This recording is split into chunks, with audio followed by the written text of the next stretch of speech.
What we're going to start with today is what I would call the innovator. His name is Mr. Randolph III. He's president and founder of Shield Strongholds.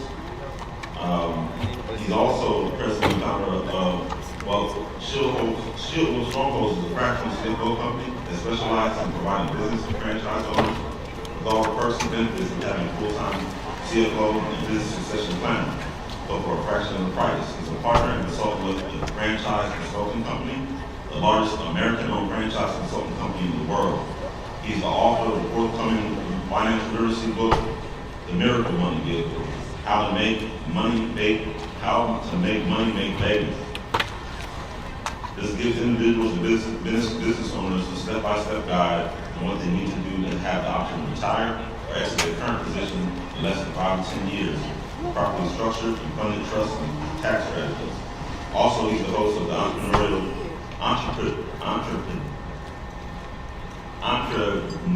podcast, the place to hear real entrepreneurs and business owners bear it all.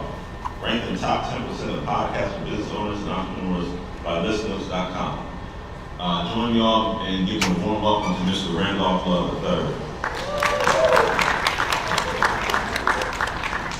Hello. And it's the Entrepreneurship podcast. It's a play on words. It's a place to hear real entrepreneurs and business owners bear it all. You know, I gotta do something to get people to listen to me.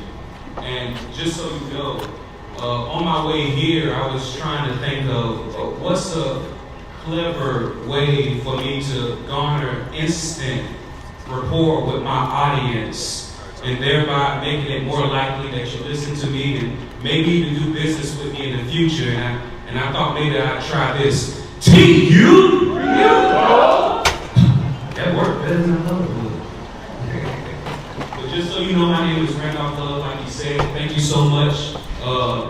Tuskegee University is definitely historically a very sound and very known name throughout the United States, throughout the world actually. And Booker T. Washington, the 28th annual Booker T. Washington Economic Development Summit, I definitely appreciate you for being here. All right, I truly believe that all truths are parallel. Has anybody ever heard that before? What that means is what's usually workable in one facet of life is workable in another facet of life, right? What works there works here. Before you eat something, you should know where it comes from, right? Before you drink something, you should know where it comes from. The same goes before you put something in your mind, you should know where you come from. Just so you know that I am a registered, I do pre-licensing and continuing education for companies. I've been doing it, I did it for maybe 1,000 adult students over the past 2 years, and I can barely see out of this show. But just so you know, these are the goggles that I'm going to show you, all right? All this steam got in my eyes, so I got to be able to see them. But just so you know, I'm a registered pre-licensing and continuing education provider with the Florida Department of Financial Services. I provide training and consultation for corporate, federal, state, and local governing agencies. I assist individuals and business owners with tax minimization planning. I am a partner and consultant with the Franchise Consulting Company, and I've been doing this for over a decade. I know I seem young. I started as selling insurance back in my 20s, and I retired at 31. I recreated for a year, but what happens when you recreate? Anybody knows what happens when you recreate? You recreate. I think words are very, very powerful, and words aren't an accident. So once I realized that the reason why a lot of people did not have the situation that I had is because they did not know, that's when I figured out that I needed to start educating people on it. So here's the disclaimer. Of course, I have to do a disclaimer, right? I am not an attorney, right?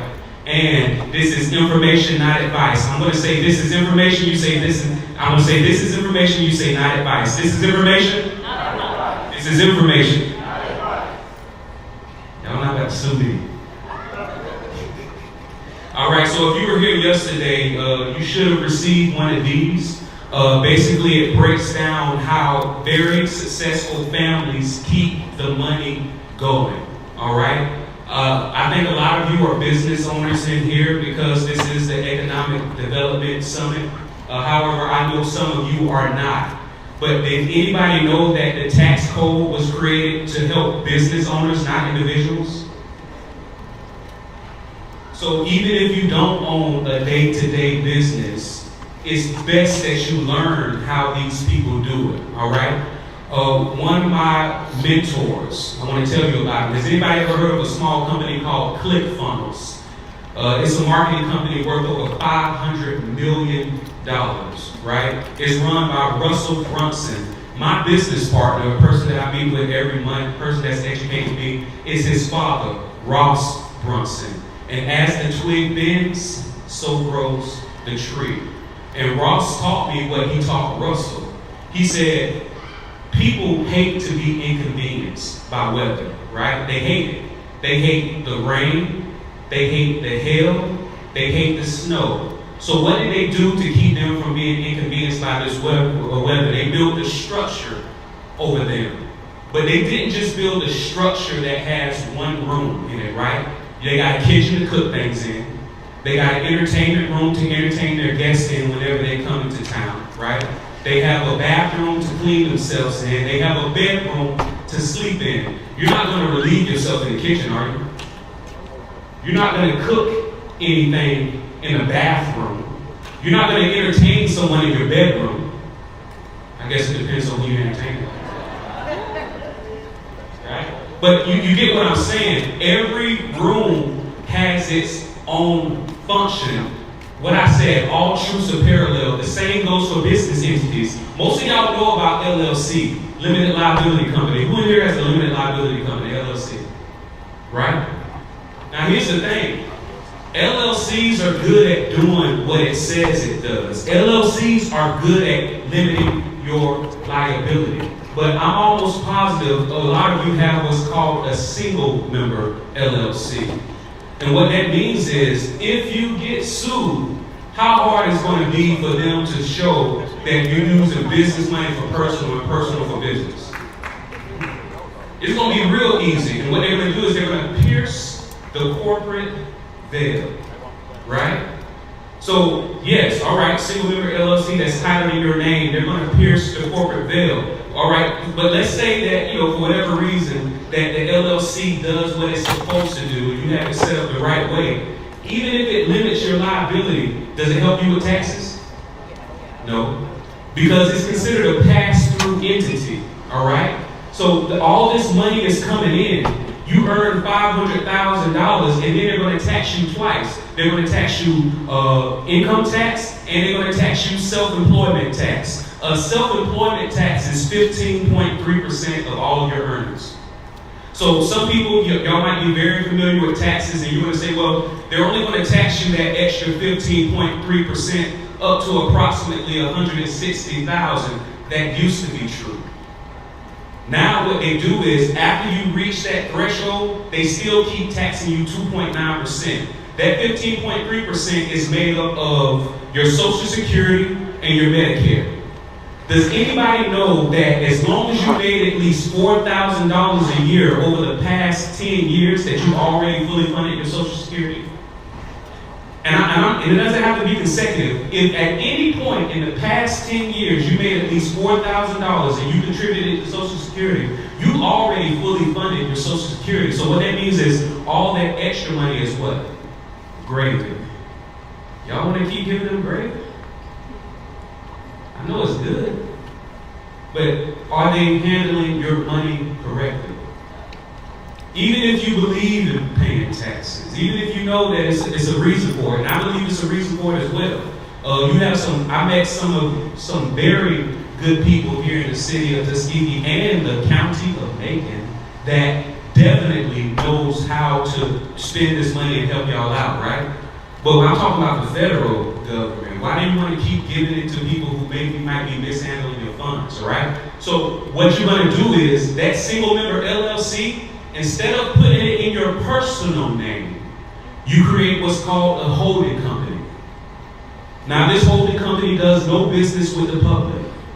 Why is it important that your holding company do no business with the public? Listen, I've been around this area for a while. Y'all know what usually happens when you're dealing with bad actors? people who feel like maybe you shouldn't be as successful as you are, and maybe they might fall on accident, right? You don't want to deal with those bad actors. You don't want to deal with those frivolous lawsuit people. So what you do is you do no business with the public with your holding company, and your LLC, that's a holding company. So instead of you having a single member LLC with your personal name on it, you have a single member LLC that's owned and managed by your holding company. And this holding company is going to be an LLC treated as S Corp. Has anybody ever heard of an LLC treated as S Corp? Why do we do LLC treated as S Corp? When you do LLC treated as S Corp, and first, because I don't really just like just doing S Corp, right? Because now you got to do all these regulations, you got to have all these meetings, you got to get this board. I want the simplicity of the LLC, but I want that tax treatment of an S Corp. And LLC treated as S Corp allows you to separate your active income from your passive income. What the government has decided is if your money is making money, it doesn't need Social Security. If your money is making money, it doesn't need Medicare. So let's say you earn $500,000 a year with your LLC. You can say, I'm paying myself as an employee $60,000. The other $440,000, that's just what I'm receiving as an investor in my company. How many of y'all use your own personal money to start your business? Guess what? You are an investor in your company. And therefore, you should get the benefits of being an investor in your company. You should be able to earn money without the liability and without the additional taxes. Because what happens is, after you reach that threshold of approximately $160,000, yes, they're going to cut off that Social Security, but they're still going to keep charging you 2.9% for Medicare, right? Medicare, is it good? Y'all like it? Maybe. All right. There are better options. We can talk about it if we ever work together, right? But it's something, right? But so after that 2.9%, if you are single, after you reach that $200,000 threshold, they're going to charge you additional 0.9% of all your money on top of that 2.9%. If you are married and you reach that $250,000 threshold, they're going to charge you an additional 0.9% on top of that 2.9%. But what if you're married filing separately? If you're married filing separately, what they do is they start charging you that extra 0.9% at $125,000. Because the way they say it is, you're choosing not to get this benefit of married filing jointly. So since you're doing married filing separately, once you get $125,000, they're going to charge you more. The government treats married filing separately like lepers, right? Okay. So now that you realize the benefit of having an LLC treated as S Corp allows you to separate your active income from your passive income, right? And then you got that silo of having an LLC that does business directly with the public, not owned by your name personally, but owned by your business. Why do we do that? So a lot of y'all are familiar with if you do something and you cause liability with somebody with your LLC, then you're limited liability only to the assets that's inside your LLC. But what if you're just driving one day, you get into an accident, and the baby dies in the other car? That's easily $1 million judgment against you. So what do they do when you can't pay a judgment against you? They go after everything you own. So yes, you protected yourself with the LLC, but because you as a person got into that accident, now that LLC is potentially going to get liquidated, right? However, because your holding company owns your LLC, and the LLC that's your holding company is an LLC treated as S Corp, limited liability, limited taxes. Now, after you've taken care of your liability and your taxes, you do what's called a capital contribution. You're going to pick a state that allows you to start an entity that does not have your personal name on it, that does not have your address on it. If you look up my name, I own relatively nothing. If you look up my business, it's owned by a holding company. But you're not going to find my family bank. Now, a lot of people don't know about this entity. It's called an LLLP, a limited liability limited partnership. You can ask your CPA about this. They probably don't even know this exists. But it's a real entity. And what you do is you domicile your entity, your LLLP, in a state that allows you, once again, your personal name isn't on it, your address isn't on it. Nobody can find it. However, and once again, we're not doing this to take advantage of people. We're doing this to protect ourselves from the frivolous lawsuits. Okay? And once again, this is about generational wealth. You can't start talking about passing on wealth from generations if it gets taken before you even go. So it's all about taking care of the foundation first. You have to secure your foundation before you start talking about a chandelier in the foyer. Do y'all agree? Y'all get that reference? Okay. So why do I domicile my company, my family bank, and that's what I call it. And I'm gonna let y'all know a good state to domicile your family bank in. Wyoming. Why do a lot of wealthy people domicile their family banks in Wyoming? Once again, not only is it private, but Wyoming does what's called only charging orders. So whenever you get sued and then there's a judgment against you, a judge can issue charging orders or foreclosure, right? What they say is, hey, you just lost this $1 million lawsuit, right? And you owe this $1 million.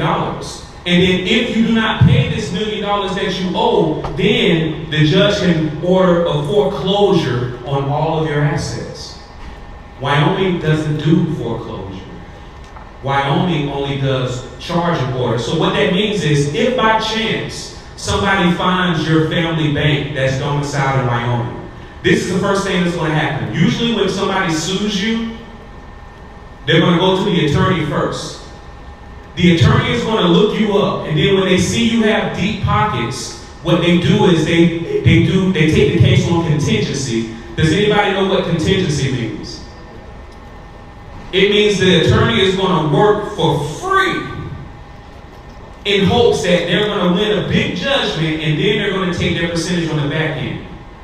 When they find your family bank, your LLLP domiciled in Wyoming, guess what they're going to do?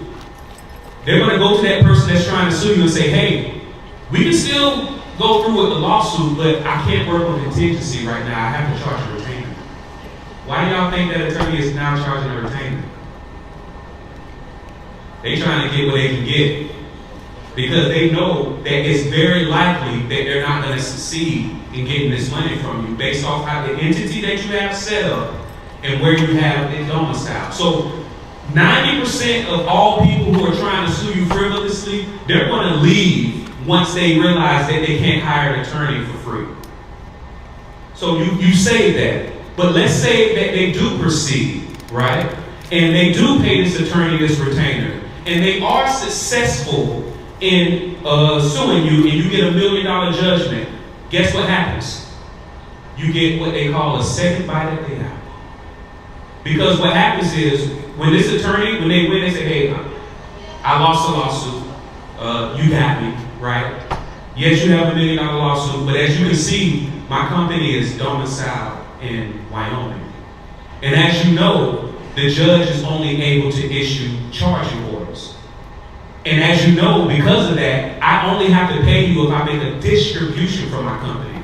But I can borrow from my company indefinitely and never have to pay you a dime. That said, why don't we go ahead and renegotiate? Yes, you won that $1 million lawsuit, but if you send me a release, we can settle out. We can settle this right now for $100,000. And guess what that attorney is going to do most likely? They're going to take it, because a percentage of something is better than 100% of nothing, right? So you have an LLC to protect you against liability. Your LLC is what does business with the public. Your LLC is a single member LLC, but instead of it being your personal name, it's going to be an LLC treated as S corp. It's an LLC treated as S corp because it allows you to separate your active income from your passive income. Then you're going to make a capital contribution after you pay all of your tax obligations to your family bank, your LLLP that's domiciled in Wyoming. And one of the benefits of the LLLP is it allows you to separate your limited partners from your general partners. Anybody familiar with the difference between limited and general partners? Guess what? The general partner makes all the decisions, but they take on all of the liability, right?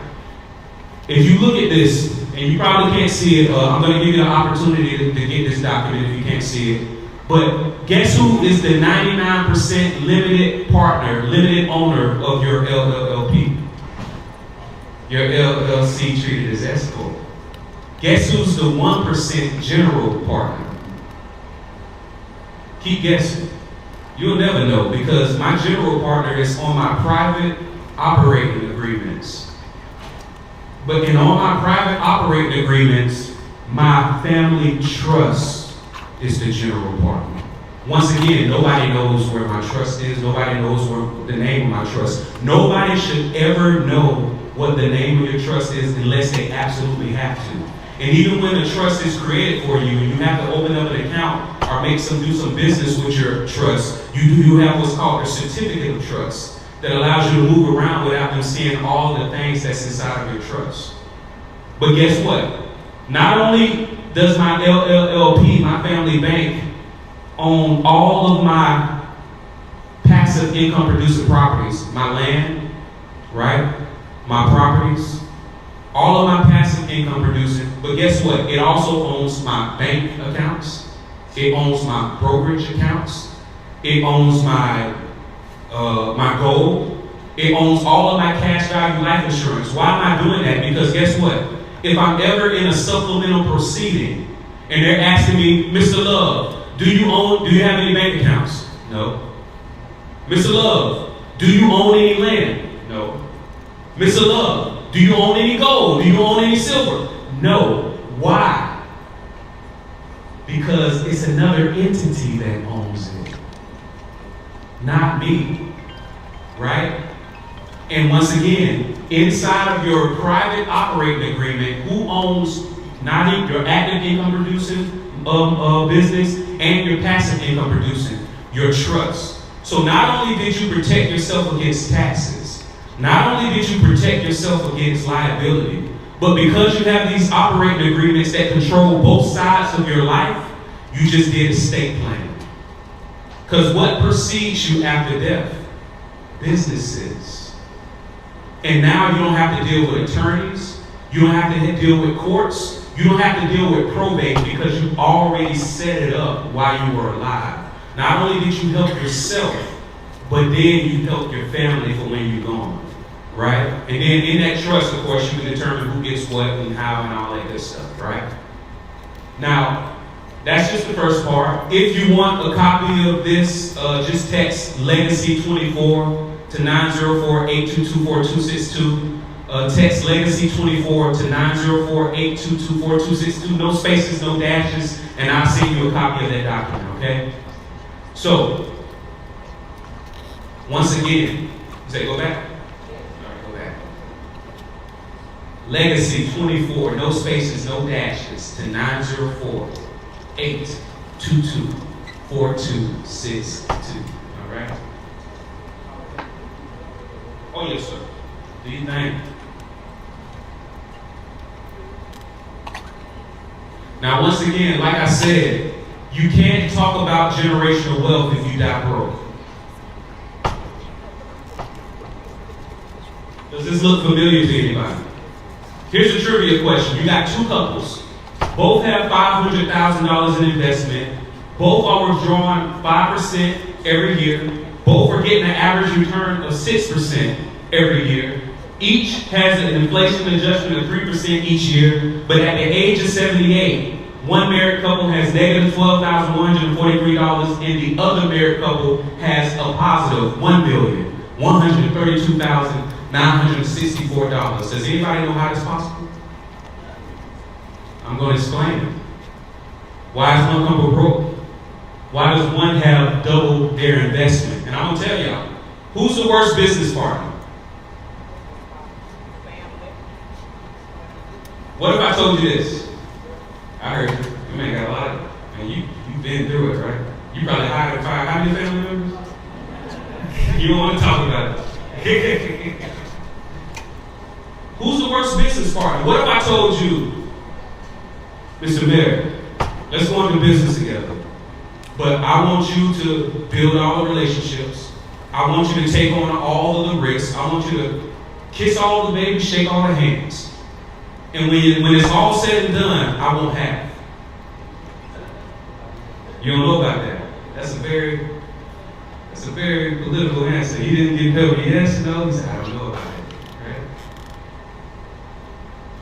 How about this? What if I say, not only do I want half, I want the right to change my mind with how much you owe me at any time.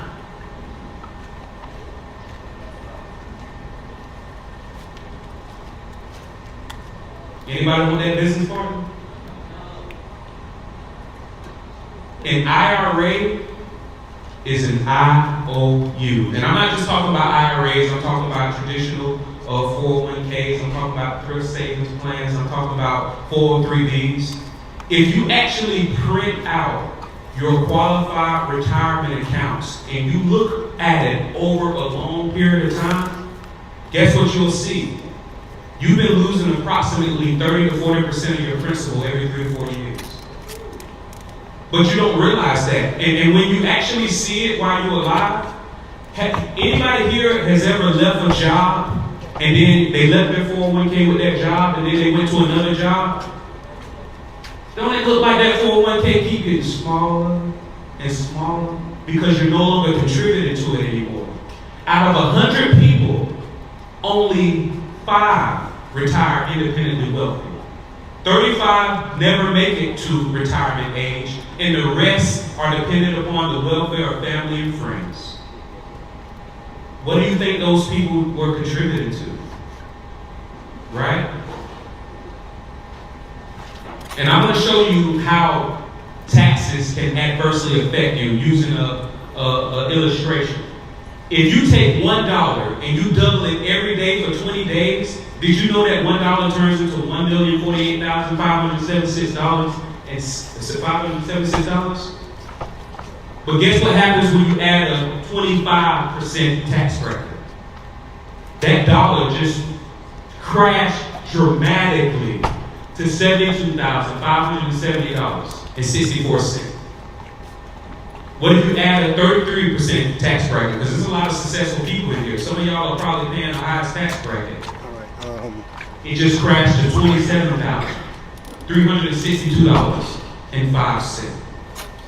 Now, I know what some of you are saying, well, good thing I don't have a traditional retirement account, I have a Roth.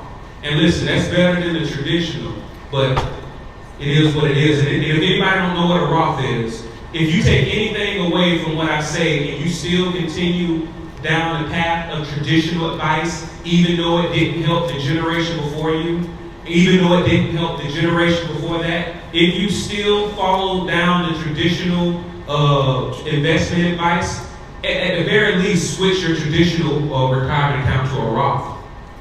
A lot of y'all are farmers. Let me ask you this. Would you rather pay taxes on a handful of seeds or a field full of crops? Which one? I'd rather pay taxes on the seeds. All truths are parallel. When you choose to contribute to a traditional qualified retirement account in hopes that your taxes are going to be lower in retirement than it is now, that's the equivalent of paying taxes on the crop instead of the seeds. Anybody, if you ever actually look at it, your financial advisor told you that your taxes are going to be lower when you retire. But here's what happens typically with people. When you retire, you're no longer contributing to a qualified retirement account. There goes that tax credit. Usually when people retire, you're no longer paying on a mortgage. There goes that tax credit. You end up paying the same tax rate, if not higher, in retirement than you did while you were actively working. It's the truth, but they don't tell you this, right? You actually have to look at it. So at the very least, if you still continue down the traditional way of investing your money, call your company and tell them you want to switch to a Roth. At the very least, pay taxes on the seeds, right? So who would rather pay the most possible taxes or the least possible taxes after learning all this? The least. And here's that couple. And here's how it's made up. Has anybody ever heard of required minimum distributions? What that means is, so some people, they try to get smart.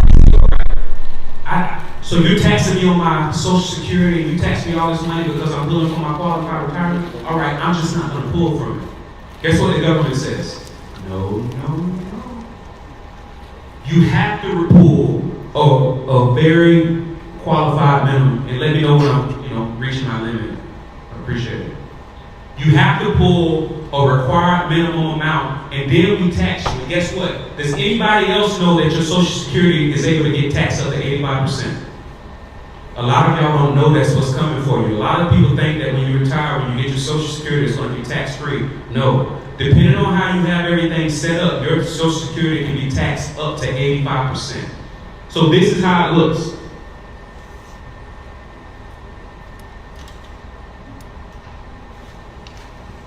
You have a choice right now. And I'm going to tell you the advice that a lot of the wealthy people that I work with, myself included, and my mentors that taught me, is you have to figure out how to make the money that you are getting in retirement not be considered income.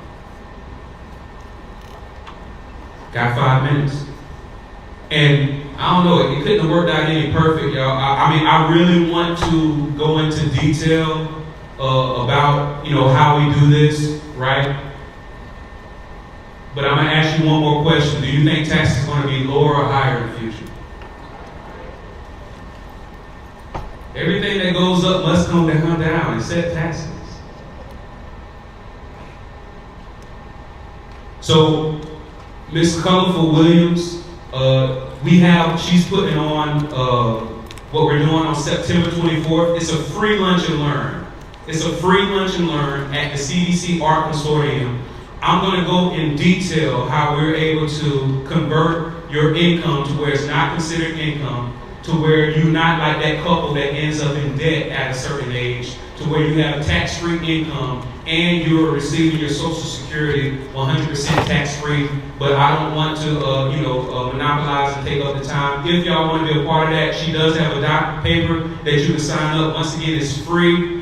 And all you have to do is scan and sign up, and I will be going into a lot of detail of how we do that and how we structure it, but not just you as an individual, for your family, and how you can protect yourself, and not just build wealth for you while you're alive, but generational wealth for the family itself. Does anybody have any questions? And I know y'all got some questions, like I don't want to take up too much time. I only had 30 minutes, and I apologize I spent so much time on that first document. Anybody have any questions?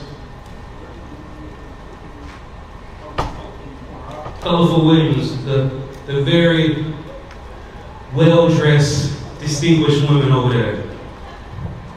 Any questions, anybody?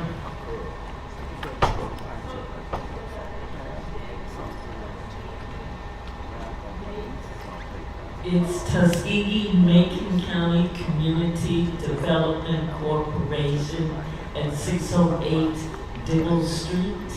And if you come and sign up, money through links there. All right, y'all. I want to thank you so much. Once again, my name is Randolph Love III. I'm very, very honored to be here with y'all, and I'm looking forward to seeing you more in the future. Have a good day.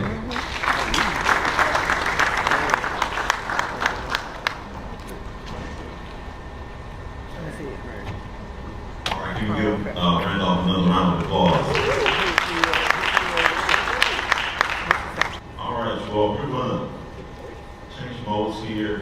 We're going to do this semi-structured, but I know we didn't give my brother Randolph enough time to have questions, so I'm going to bring him back up so he can entertain some questions from the crowd. And then after he's done, we're going to we're going to go into our break prior to our 11:30 session. So I would say, and Randolph is good at working the room, so I'm going to allow him to have the mic and work the room and take questions from you all. Y'all thought y'all was through with me, huh? And just to, before we start the questions, just to touch on what they were talking about, I work with a lot of people. The wealthiest clients that I work with consistently are the blue collar clients. I work with attorneys, and I do work with some very well-known wealthy attorneys. I'm actually bringing, anybody know who Alexander Shinar is? I'm bringing his business partner here in October, which is Galen Hare, and I'm bringing Galen in February. And Galen and Alex, they are name partners with each other. So, and that's one of my clients. He has a private jet. That's great. But the average attorney earns $80,000 a year. The average doctor earns $150,000 a year. And they both work 80 plus hours a week. Whereas I have my plumbers, my contractors, my electricians, $250,000 plus consistently across the board. So what they're saying is true, right? So any questions?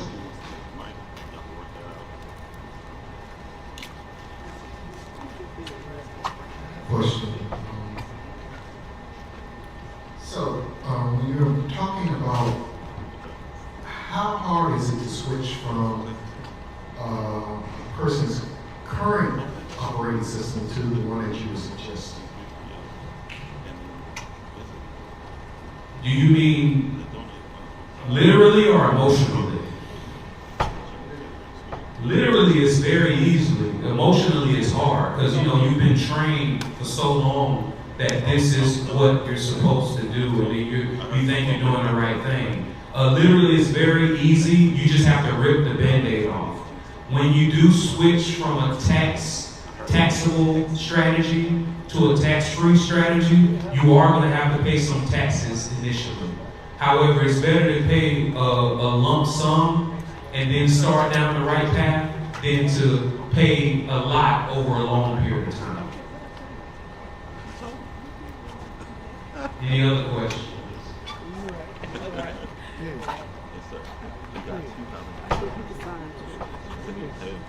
And speaking of generational wealth, I like to see it in the dumbed down version for families. How can we speak to our families about generational wealth and beginning generational wealth? And what does it take for a young mother or a young father with 3 children, minimum job? How do they begin to build their generational wealth? And they were left with nothing.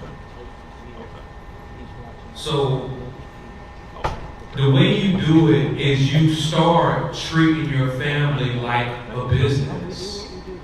It is what it is. When you look at a successful business or a successful city or a successful country, what they have, core values.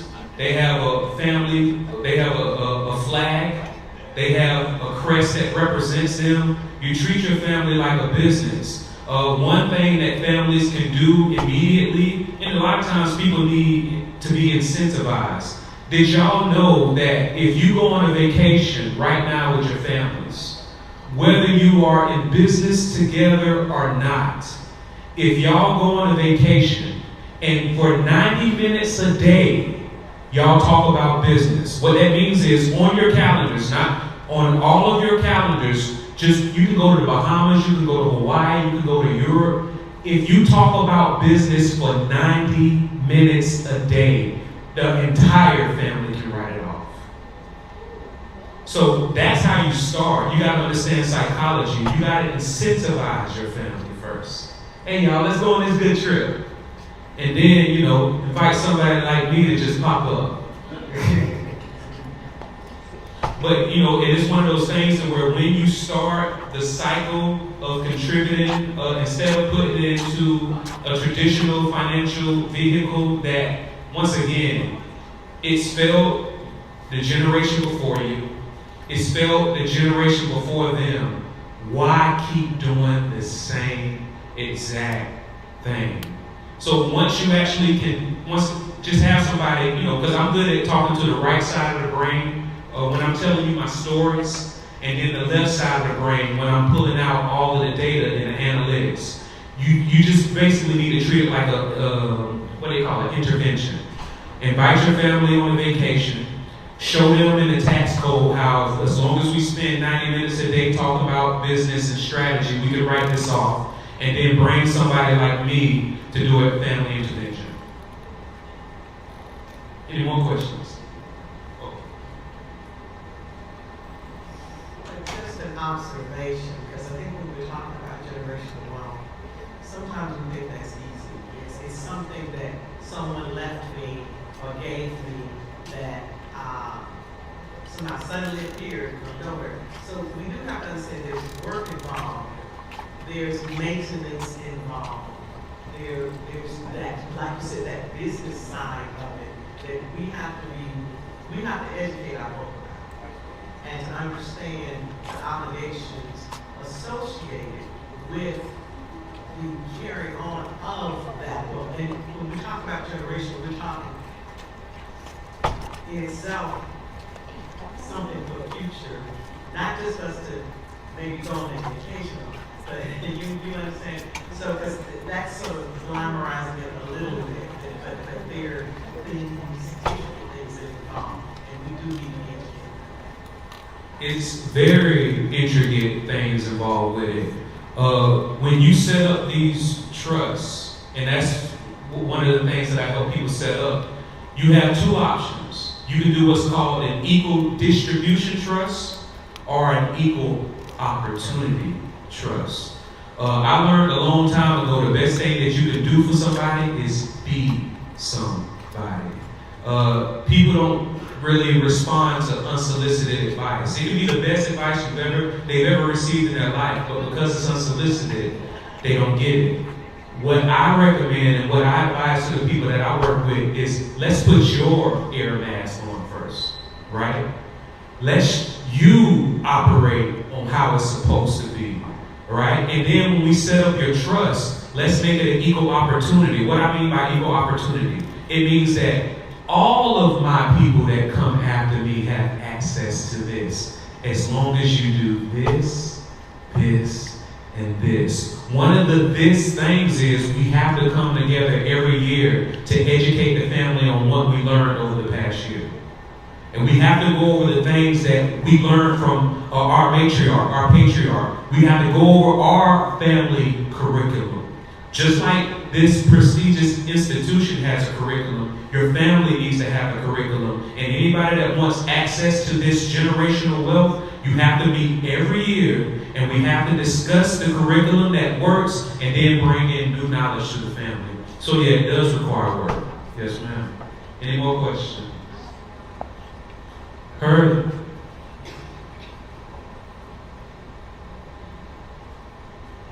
Good morning. I'm very impressed with you. I've met you before. Yes.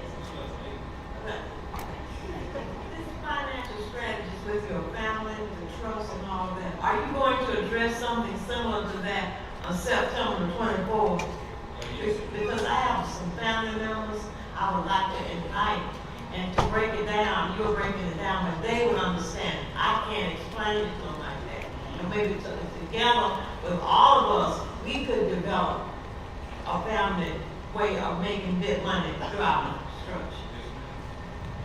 One of the things that I'm proud of is my ability to communicate on multiple levels. I grew up in a low-income family. I mean, I didn't know we were poor, but we definitely were, right? How many people didn't realize you were broke till later on, right?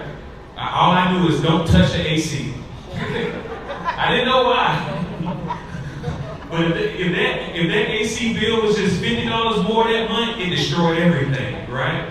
But yeah, to your point, we break it down. We're doing it as a series because just like here, it's hard to put in so much information into a short time. So this will be the first of multiple meetings that we're going to be doing. And yes, please invite your family, and I will explain to them. Once again, for the right side of the brain, I got plenty of stories, and then the left side of the brain, I have plenty of data and analytics to back up what I'm saying. Thank you. And over here.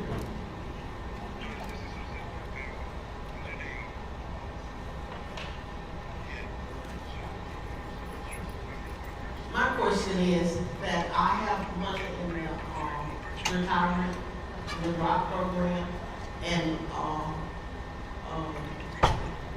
I don't know too much about stocks and bonds, and it's been sitting there since I retired in 2014. And when COVID came in, like I took a block or something. But I want to know, with your company, will this accumulate my money if I put it on you, and at what %? And then, I heard you say in the first session that you did, tax. Do you know, I was taxed on this money when I worked for this money. And when I put it away and to get it out of my retirement, they taxed me again. I think that's unfair. I don't pay tax on this money. So why do I have to pay tax on my money again? And that's unfair to me. Double taxation. What taxation without representation? Revolution, right? And that's what we're experiencing. So to answer your question, the reason why your money dropped is because they have it tied into volatile accounts, meaning that, so there are 4 things that your money needs to be when you choose the vehicle that it's in.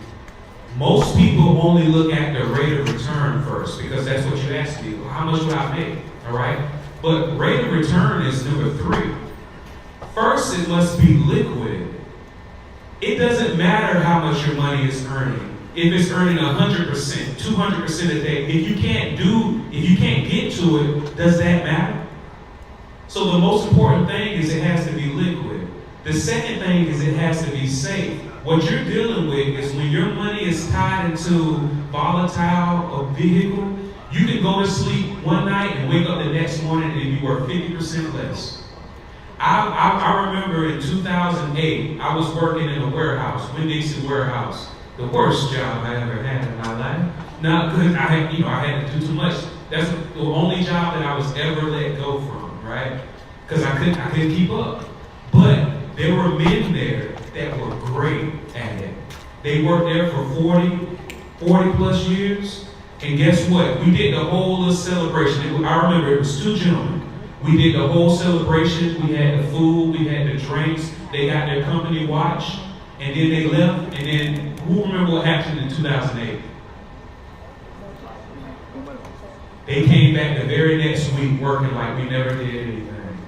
So to answer your question, yes, I do have a vehicle to where we can put it in. Now, the average rate of return for a lot of the vehicles that I suggest for people is an average rate of return of 8 to 11%. Now, does that mean that you're not going to get more some years? No. Does that mean that it might be less some years? No. But what it means is if it's put in the right vehicle, you don't lose. As long as you're not getting taxed, and as long as you're not experiencing volatility from the market, 8 to 11% is a lot of money, especially when it's tax-free. And hopefully you can come on the 24th, and I can go into a lot more detail on it. You're welcome. As a matter of fact, I'll do this for you.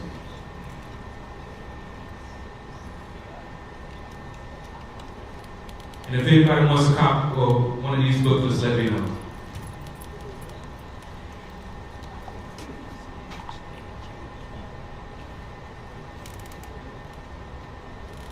Any more questions?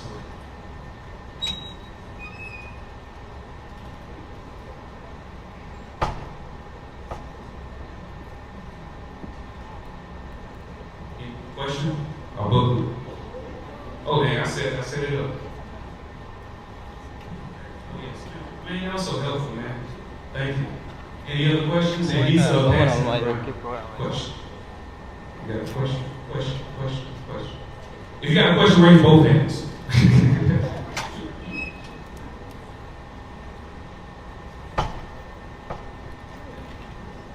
Okay, I'm kind of like you, aged out and didn't show it as much. On the second go around and did pretty well. Rolling that over into something similar to what you're talking about.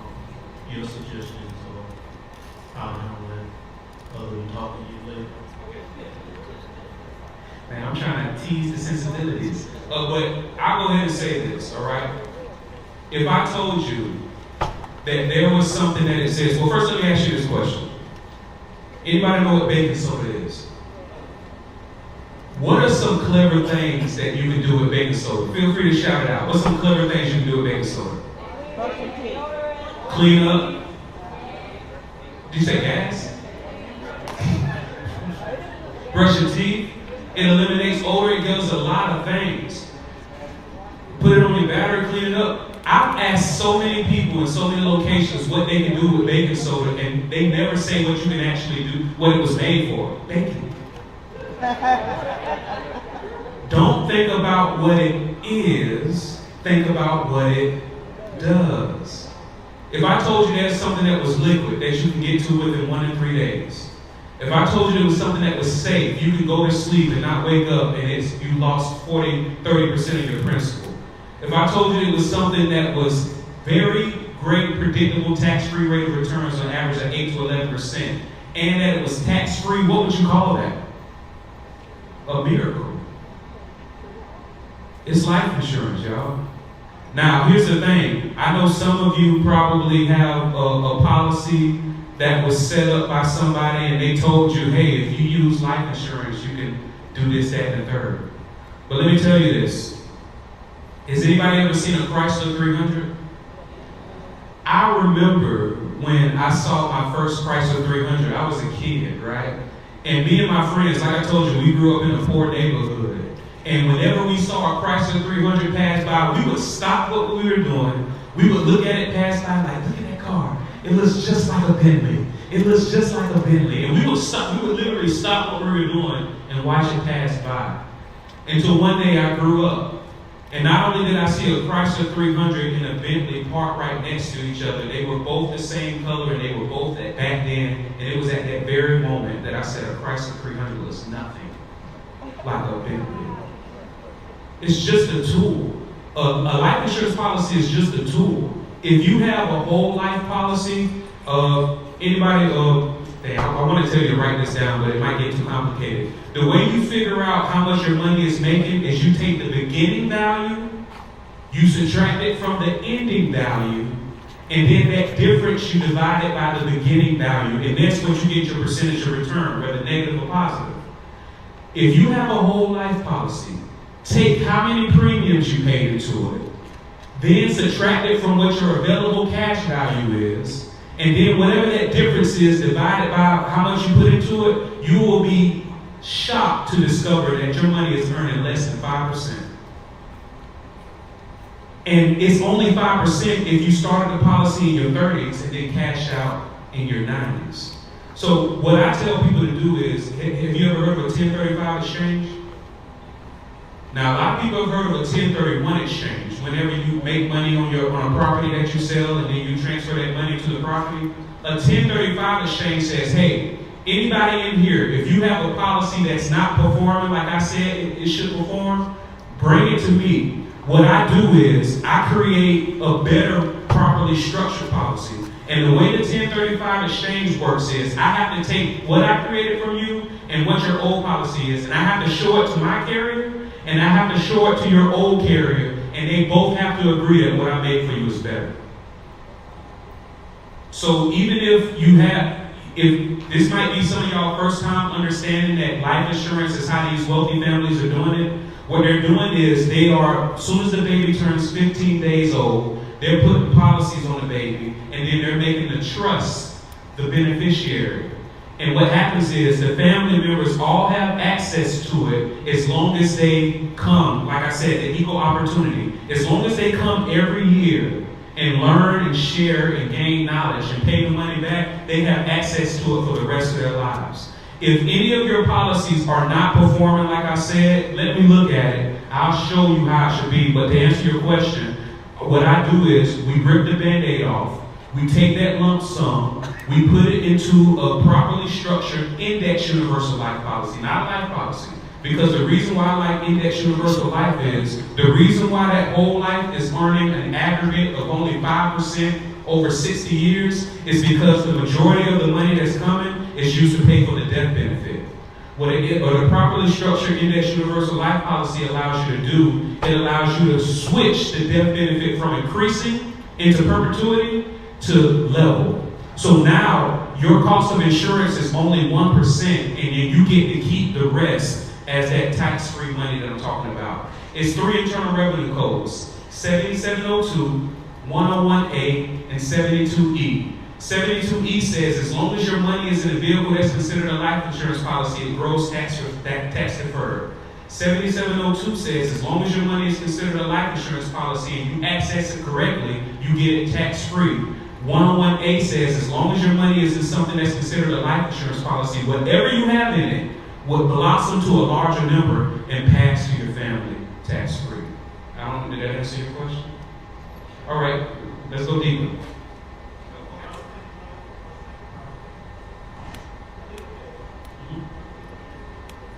The next generation. Oh yeah, then that last part, 101A. Because if you pass it on to them now, it's going to get taxed, right? Right? And what if you have them listed as beneficiaries? Whenever you have somebody listed as a direct beneficiary instead of having a trust as an intermediary, they can't stop the money. Does anybody know what that means? What if your family member, when you die, is going through bankruptcy, going through a divorce, or in a lawsuit? If they can't stop the money, as soon as they get that lump sum, that's automatically considered their money, and now that's a part of that lawsuit. So to answer your question, you look at Internal Revenue Code 101A. It allows you to go ahead and take care of the taxes on the seed today. Just like we were talking about, pay taxes on the seed instead of the crop. It allows everything to grow tax-free because, now you get to utilize money while you're alive instead of just waiting to die and leave your next generation a big lump sum. Now y'all get to take grand vacations. Now y'all get to do a bunch of stuff. Now you get to help them with their house. And it doesn't adversely affect you because the money is still there. You're borrowing against it, right? And then when it passes to the next generation, whatever you have left in there, it has to. It's called Tamra, Tefra, and Defra. Y'all say this: Tamra, Tefra, and Defra. Tamra, Tefra, and Defra. And I know what you're thinking. And no, that's not the names of the co-stars of the beloved 90s sitcom Alicia. Tamra, Tefra, and Defra was created when, in 1980, E.F. Hutton was the first person to bring this to the masses. The wealthy families had already been utilizing life insurance since the 1800s for their families. But in 1980, E.F. Hutton, a brokerage company, was the first company to bring it to the masses. When they brought it to the masses, there was a run on the banks. People were pulling out millions of dollars from their bank accounts and putting that big lump sum into life insurance policies. And that was causing a struggle with the financial institutions. And guess what? The IRS sued E.F. Hutton, and the IRS lost. And whenever the government loses, what they do? They change the rules. So what it is in order for them to keep it as being considered life insurance, by law, whatever you have left when you die, the life insurance company has to give them more in order for it to be considered life insurance. Because life insurance is meant to help your family replace the income that you were bringing in. So in my opinion, if that's something that you're looking to do, how to pass it to them, I would put it in a life policy. I would make a trust the beneficiary, and then I would have the money passed through them that way. And that way, because what you'll have is what's called a spendthrift clause. What a spendthrift clause means is, in this policy, even if they have bad debt, even if your beneficiaries are experiencing creditors, bad debt, and all that, they can't touch it. As long as the money is in a trust, they can access it however they please. Or you can set up in a trust where they can only get up to a certain amount. We call that the dead hand. It's a very morbid term, but it means you still get to control your family from the grave. Any other questions? Thank you for that question. Not a question, but I'm going to jump in here so we can get the break. I want to thank you again, Mr. Randolph. And what's the date on that workshop? September 24th at Macon County, Tuskegee CDC. 11 a.m. What's the 24th? What day is that? 7? Tuesday? Well, let's talk about that.